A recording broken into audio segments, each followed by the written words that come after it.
ഒരാൾ ആധ്യാത്മ നിർദ്ദേശത്തിനായി ഒരു പണ്ഡിതനെ സമീപിച്ചു.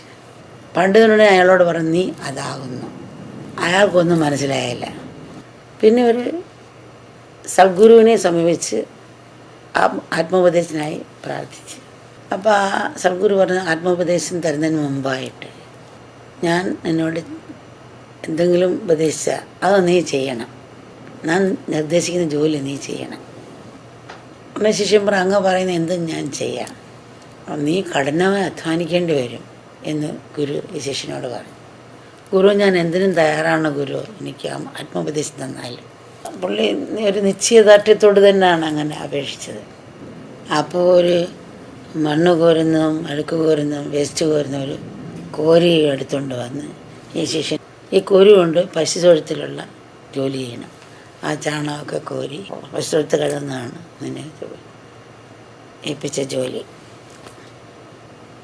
ഈ ശിഷ്യൻ കൊണ്ടുപോയി കോരി കൊണ്ട് ദിവസം ജോലി ചെയ്യാൻ തുടങ്ങി.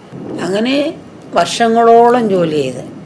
പക്ഷേ പിന്നെ ഈ ശിഷ്യൻ ഗുരുവിനോട് ഉപദേശത്തിനൊന്നും പോയില്ല.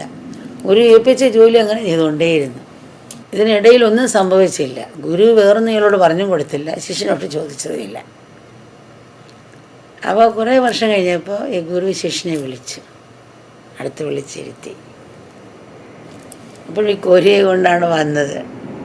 കോരിയെ മേടിച്ച് മാറ്റി വെച്ച് ഗുരു അയാളെ അടുത്ത് വിളിച്ച് തലോട്ടി പറഞ്ഞു, നീ അതാകുന്ന മോനെ. ആ നിമിഷം ശിഷ്യൻ കണ്ണടച്ചു. പിന്നെ നിരന്തരം ധ്യാനത്തിലേക്ക് പോവുകയാണ്. അങ്ങനെ പോയി അയാൾ ആ ഒരു ബോധം ഉണരുകയാണ്. ആ തത്വമസി എന്നുള്ള പദത്തിലേക്ക് അയാൾ ഉണരുകയാണ്. ഗുരുവിൻ്റെ കയ്യിലൊരു പേനയായി, ഒരു ബ്രഷായി, ഒരു തുമ്പായി, ഗുരുവിൻ്റെ കയ്യിലൊരു വടി പോലെയായി. സമർപ്പണം വന്നു. ആ സമർപ്പണത്തിൽ തൻ്റെ ഈഗോ തന്നെത്താനെ അറ്റു. തൻ്റെതായിട്ടൊന്നുമില്ല. പിന്നെ എല്ലാം ഗുരുവിൻ്റെ അവിടെ ഒരു കണക്ഷനായി. ഒരു മെഴുകിനോട് വേറൊരു മെഴുക് ചേർന്നിരിക്കുന്നത് പോലെ ഗുരു ശിഷ്യന് 2 തിരി കൊളുത്തി. ഒന്നിൽ 2 തിരി കൊളുത്തി. ശരീരത്തിൽ വ്യത്യസ്തം ആണെങ്കിലും പക്ഷെ ആ മെഴുക് പോലാണ്. ആത്മഭാവത്തിലേക്ക് വന്നപ്പോൾ ശരിക്ക് അവിടെ ശിഷ്യനില്ല, ഗുരുവായി. ശിഷ്യനെ ഗുരു ഉണ്ടെന്ന്. എന്നാൽ എപ്പോഴും പറയും ഈശ്വരൻ ഞാൻ ഒന്നെന്ന് പറയും, പക്ഷെ ഗുരുവും ഞാനൊന്നെന്ന് പറയാം. ഒരു വിനയം അതെപ്പോഴും നമ്മൾ ഉള്ളിൽ സൂക്ഷിക്കുന്നത് നമ്മളുടെ അഹങ്കാരം തലപ്പൊക്കാതിരിക്കാൻ നല്ലതാണ്. ഗോവർദ്ധം പൊക്കിയതിലല്ലല്ലോ ഇപ്പം, ഗോപിയുടെ പ്രേമത്തിലാണെന്ന് പറയും. ഗോപികൾ നാനാത്വമായ ജോലിയുടെ നടക്കുക എന്ന്, ഭർത്താവുന്ന എല്ലാ ജോലി നടക്കുക എന്നാണ് പ്രേമം കൊണ്ട് മാത്രമാണ് സാക്ഷാത്കരിച്ചത്.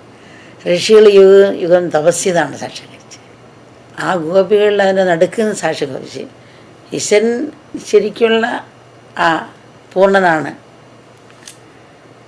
ആ എനർജി തന്നിലേക്ക് കൊണ്ടുവന്ന് വിളക്ക് കത്തിക്കുക. അത് സോളാർ വെച്ച് ആ ചൂട് പിടിച്ച് അതിൽ കവയ്പ്പ് കണക്ട് ചെയ്തു, അതിൽ തീ കത്തിക്കുമ്പോഴാണ് ഇതിന് നടുക്കുമെന്ന് സാക്ഷാത്കരിച്ചു. ആത്മാവ് എങ്ങനെ നിറഞ്ഞു നിൽക്കുന്നതാണെങ്കിലും തൻ്റെ അടുക്കളയിൽ അടുപ്പ് കത്തിക്കാനുള്ള ലൈറ്റർ പോലെ ഗുരു. അപ്പോൾ ഗുരു ശരീരമാണ്, അശരീരമാണ്. അപ്പം അടുക്കളയിൽ അടുപ്പ് കത്തിക്കണമെങ്കിൽ ലൈറ്റർ ആവശ്യമാണ്.